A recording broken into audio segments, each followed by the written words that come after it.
Well, hey everyone. Today I am welcomed by Jeff Neufeld, who, to be honest, is no stranger to our church. Jeff, you've been around our church for a while, but you are new to us in regards of being a new missionary on our missionary roster. So today we're going to be having a conversation about what it is that you do and what your ministry looks like. But maybe before we jump into that, tell us a little bit about yourself for those who actually don't know you, even though a lot of people know you in our church. But maybe just tell us a little bit about yourself, your family, and maybe just the process that you've been going through this last little while about getting into ministry. What does that look like?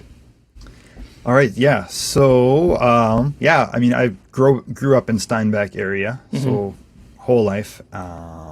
Been at Emmanuel for, I think I counted out, it's coming up to 15 years. Okay. And so, I'm married to Alyssa. We met at church, and that's been 10-year anniversary this last year. We've got 4 kids. We've got Anders, Mava, Espen, and Jonas, and Cool. They are nice, even 2-year spread, so it's easy to remember the ages if I remember one. So it's 7, 5, 3, and 1. Nice. Love that simple math. Yeah. Wow, you remember them all? It's just math. I remember one, and then I do the math. That's awesome. And so we're right here in Steinbach, live right in town, and we joined the team of Island Breeze, Manitoba. So Island Breeze is a YWAM, a Youth with a Mission base. Island Breeze is actually a group of bases within that organization that kind of share some common purposes and heritage. But the journey to getting here full time was long and complicated. Yeah. But it really began with trying to figure out what kind of the next phase in our life was looking at, and just feeling a call to find a way to move into full-time music and full-time music ministry. Okay. And so, it was a long process, and it kind of started with just, as far as joining Island Breeze specifically, just starting to play some more music with them. They needed a bass player, and they're always ready to collaborate and stuff. But so doing some events with them, started doing that, and then as I did more and shared with them some of the things that I was working towards and had on my heart, they asked if I would want to join the team as staff on a full-time basis to both participate on their production team, but also to work on some of the other things that God had put on my heart. So, cool. Music ministry, full-time music ministry. If you're in music full-time, that usually means that you're doing more than one thing. That's one complicated thing about describing it. It's more rare that I just am a band and tour full-time and that's all I do. I record, I'm with this group and that group, I teach this, I teach that. So it's a few different things. Yeah. That's awesome. And thank you so much for that history. Talk us through a little bit about, like you just said, what sort of does an everyday week look like for you in ministry? What kinds of things do you have your hands in? What does ministry look like? And I know in some ways ministry is a little bit interrupted just with COVID happening right now, but maybe speak to that a little bit, but also what sort of is your normal mode of ministry look like on a day-to-day basis? COVID, has definitely made it not the year that we expected. A lot of what we do as Island Breeze, and especially my role in Island Breeze, and the other projects are based on performing music live. Right. And there's been a lot of that not happening. Yeah. So typically Island Breeze, on the music side, have busier and slower seasons. Summer is busy, and then we can be performing once, twice, 3 times a week over the course of summer, depending. And then Island Breeze also runs a discipleship training school, so that's their August to December is taken up with that normally. Didn't happen this year. So what Island Breeze day to day looks like, I don't even think I can answer that very well yet, as nothing has been normal. Yeah. Yeah, I wish I had a better description of what a normal day looks like, because there is no normal day. Yeah. And one of the side things that you're doing right now is you, because I know this just because my wife is helping to run it, but you are doing a biblical core course right now with the staff. What's that like, and what's how's that been? Yeah, so that actually has been, that has been, the last couple of weeks has been a more normal schedule. Yeah, okay. So we gather together at 9 in the morning. And so what we're doing, since we can't be actively involved so much in what we would be normally doing, we're as a team just committing to better equipping ourselves, better understanding the Word is what we're doing, diving deep into understanding the Bible, interpreting the Bible, so that we're just better prepared for ministry. Mm-hmm. And so that's been really good the last few weeks. We start at 9. We've been doing it on Zoom, so we gather on there. We've had lectures either by somebody on there, or we've also had videos. And then a fair bit of work. And we've actually been, most of us has been, even if we're just kind of sitting at our desks plugging away at work, we've been, a lot of us has been just on the Zoom call. If we have a question, we can pop on, but even just to get that feeling like we're in a class of people all working and together. Let's do awesome. that. Yeah. I'd love to dive a little bit into rescue stories specifically, because that's one of the aspects of your ministry. And I'd love, just tell us a little bit about what Rescue Story is and what the heart behind it is, and sort of, what you're trying to accomplish with that. Yeah. So, in that process of figuring out what does full-time music look like, kind of explored a lot of ideas, but God kind of really guided us continually forward and towards eventually to this idea of creating a group, and a ministry geared specifically towards, providing worship leading services for other organizations, for churches and whatever nonprofits, and for things like retreats and conferences. There was talking to people, my own experience from years ago, being in a band and talking with Pastor Mike about some of his experiences. I was reminded and saw what the current need is for, for example, a youth group that's having a retreat, and now they want to, make it a little something special out of the ordinary. Most churches are, I don't know what the average size is here, but I remember when I was doing some research, the average size of a church is still, I think something like 200 to 300. A lot of smaller churches, and you don't necessarily have all the musicians, all the equipment and stuff to make a big event happen, or even just looking for something different. What often happens is that we have bands, like I was part of a band like this back in the day, The Boy in the Sea with Mike Bernard. They're doing a thing where they are writing music, producing their own original content and putting that out there. But then what happens a lot is, the youth group will say, come and play some music for us, but can you actually also come and lead our worship? And a number of times that's what they're actually looking for is, you can come play your music, but what we really want is worship leading. Right.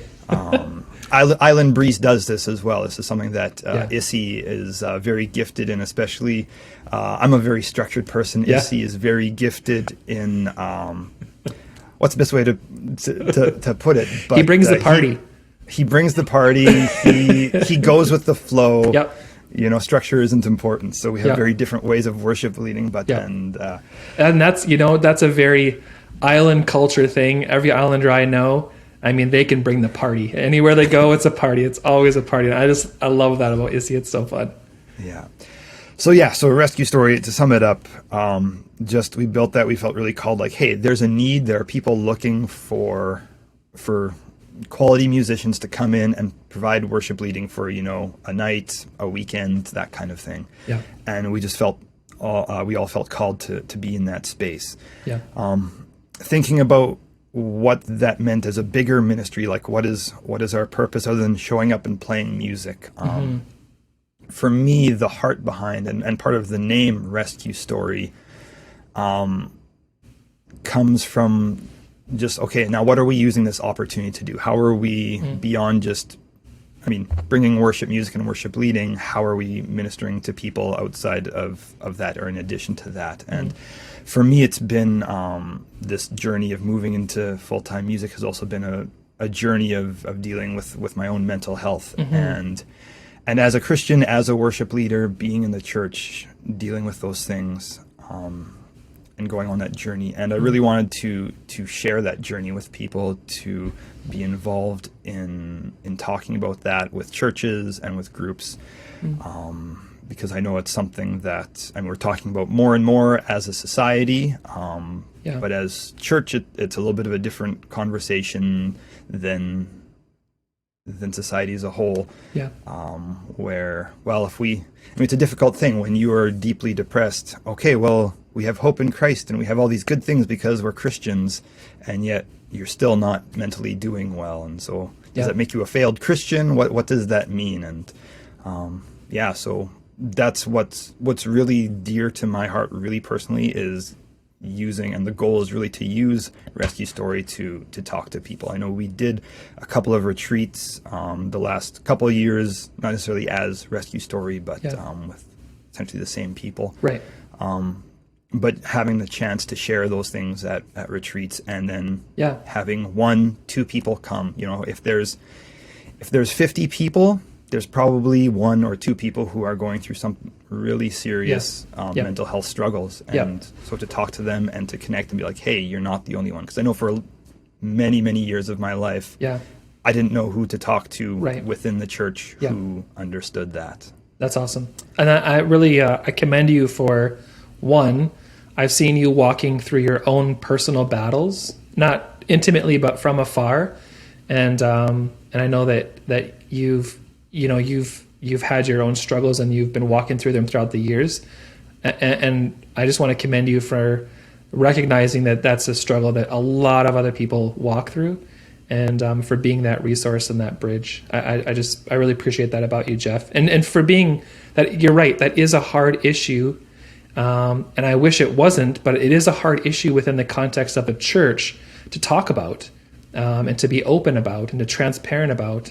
And yet, at the same time, a lot of people are probably dealing with quite similar issues when it comes to mental health related subjects. So thank you for helping us as a church have that conversation. I really do appreciate that. I'm kind of curious to know, is there a connection for you, like when you say mental health and then you're talking about worship, like is there a connection for you when it comes to those two things together, other than just being able to have the conversation, but how does that relate to you personally?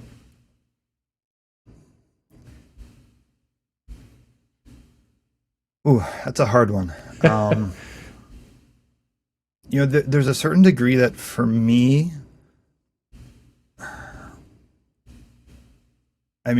kind of tied to a lot of my own quirks and problems.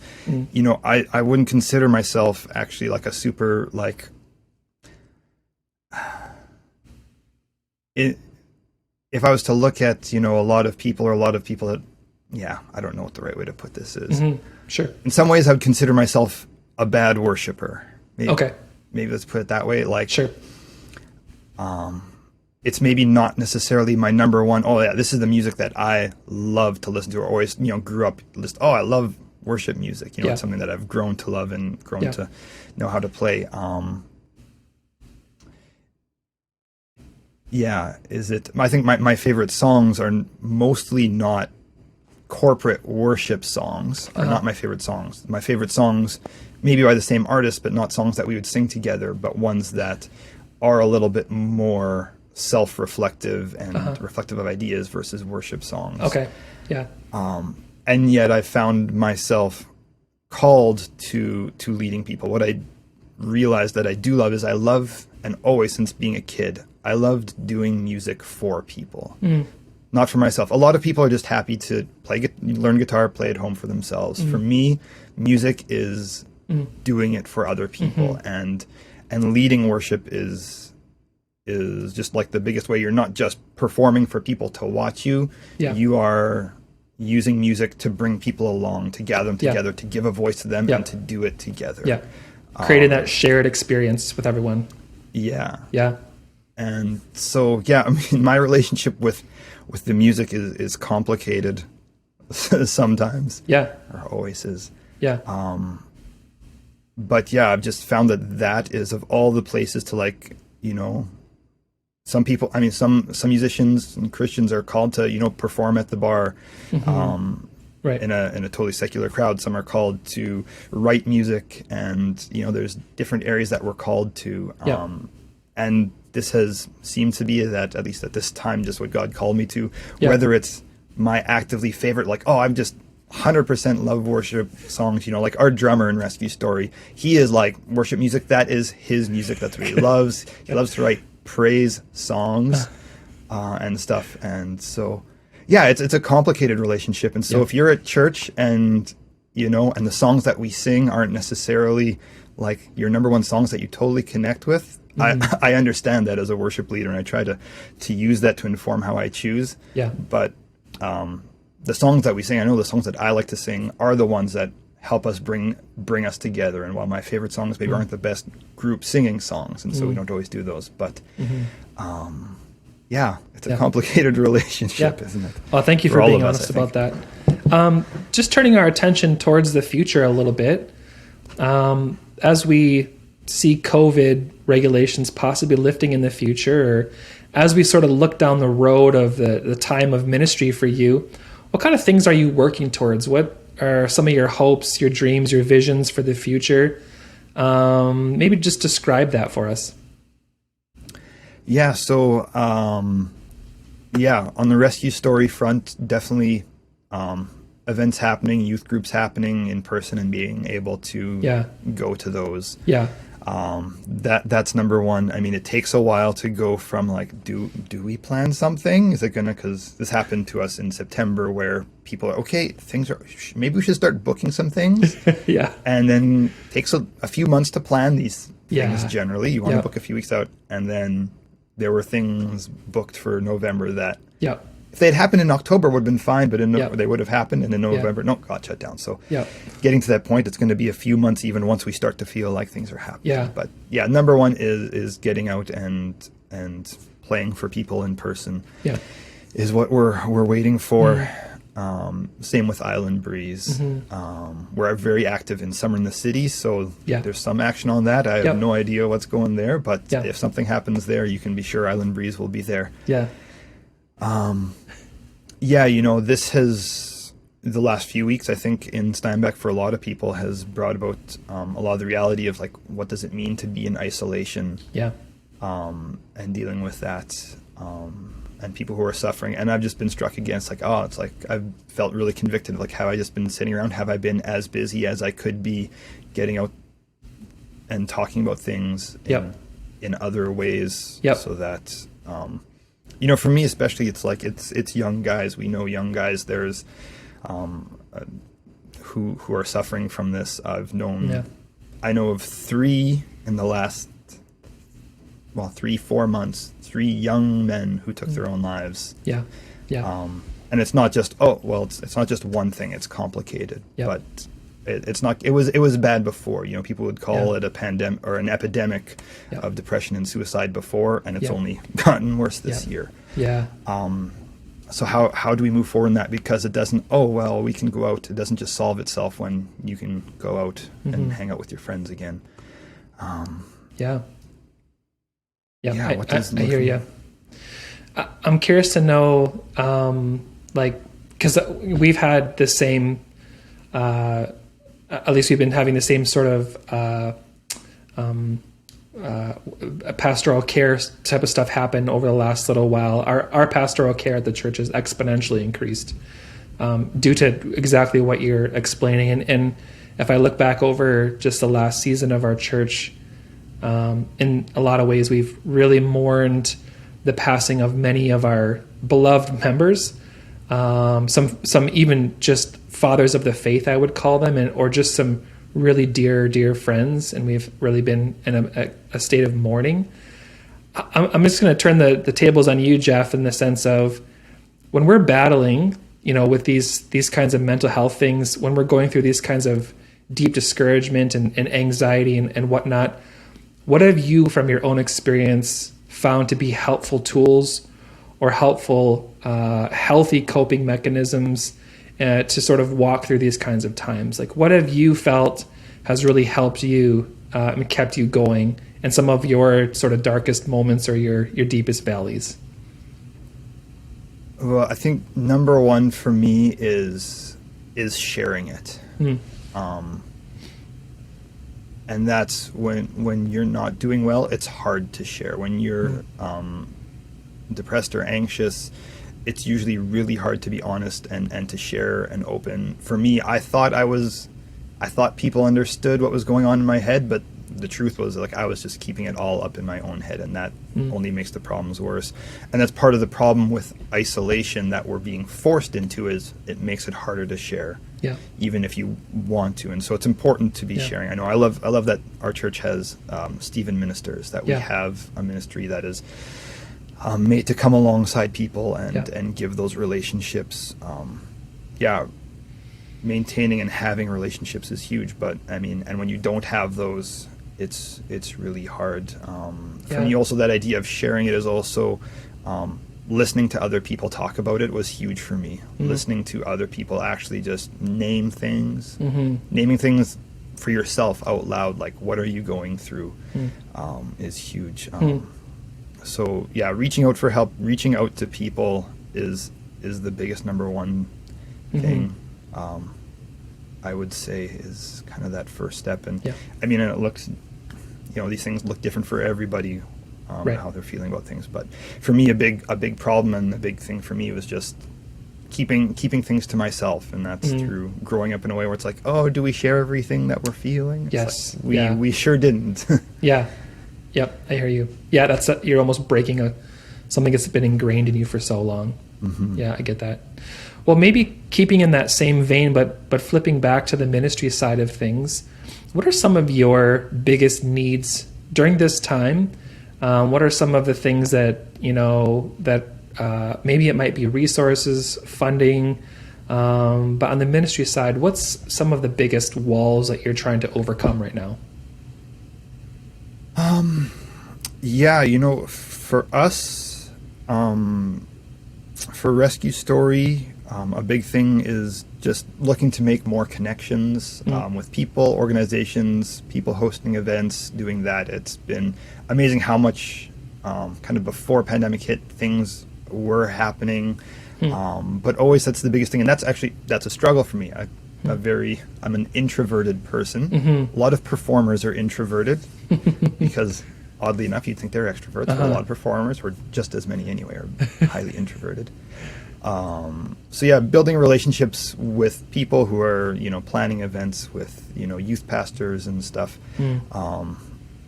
Just making more connections with people is a big thing. So when people are interested, talking to them, that's a big way that you can support us, is just showing interest and talking to us, is just a great way to support us. As Island Breeze and YWAM, everybody in YWAM operates as a supported ministry worker. If you're familiar with the organization. I'm fairly new to the organization, but my understanding is, like, from the founders on down. I don't think the founders, my understanding is, like, they never took any salary. Everybody doing the books, whatever you're doing. So that's how we operate. And we've been doing okay as a family, but for us, this is, not just a short term, we're going to do this for a bit. This is kind of long term outlook for what we expect our life to look like. So I mean, we're understanding what it looks like to build a team of support around us, which has been a really cool learning opportunity. Not just, I mean, it's never fun to sit and, ask somebody for money, but to talk to people about, hey, what ministry are you involved in? What are your, what's God calling you to, and how can people join in with you, help you, and be part of that, be investing what God has given them in the work that He's calling us to. It's building, for us, it is building, some better financial stability for things, and And what I've really enjoyed is when I have had an opportunity to sit down and talk to people. Like, we always meet face to face and talk about what we're doing and what our goals are, and how that helps. So we are. I mean, I'd love to sit down and talk with more people as we are able to sit down and talk in person. And resource-wise, our goal is to do things well, to do things excellently, not just so that we can look good, but because we're doing our best for God, to worship God, bringing, when we go to play music, bringing the materials that we need to play well. So we've invested, a decent bit of money in our equipment, and there's always more. We don't like to put that first, but it is a part of what we do. And so there's always, what we've been doing a lot of is a lot more video work than we had planned on. And so always video equipment. I know I've even seen some of your live streams throughout time with your band and stuff, which has been really awesome. Oh, thanks. We're renting some space. We're partnering with Timberline Studios, so that lets us do some more, as we're still not doing events, lets us produce some music to put out there. Cool. And material for people. And so there's a rental cost. Alan Penner, he's involved, he's on staff with Youth for Christ in Steinbach, and so he gives us really great rates on using that space. And because it's used for ministry, he's really behind that. Cool. So that's one of the costs that we do have, and just being equipped and ready to go out and do things well. That's cool. So Jeff, if someone wanted to sort of procure more information about you or what you do, or even support you, where could they get more information? Where would you be the best place to do that? So the best place to go would be our website. It's rescuestory.ca. Okay. And from there, we've got our videos that we have, or we've got a few videos that are linked there.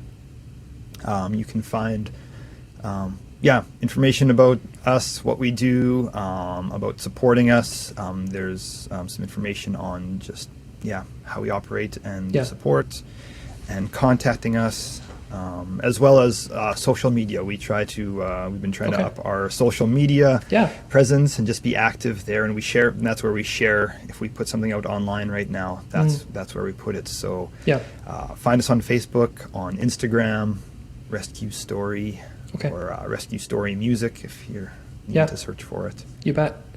Okay.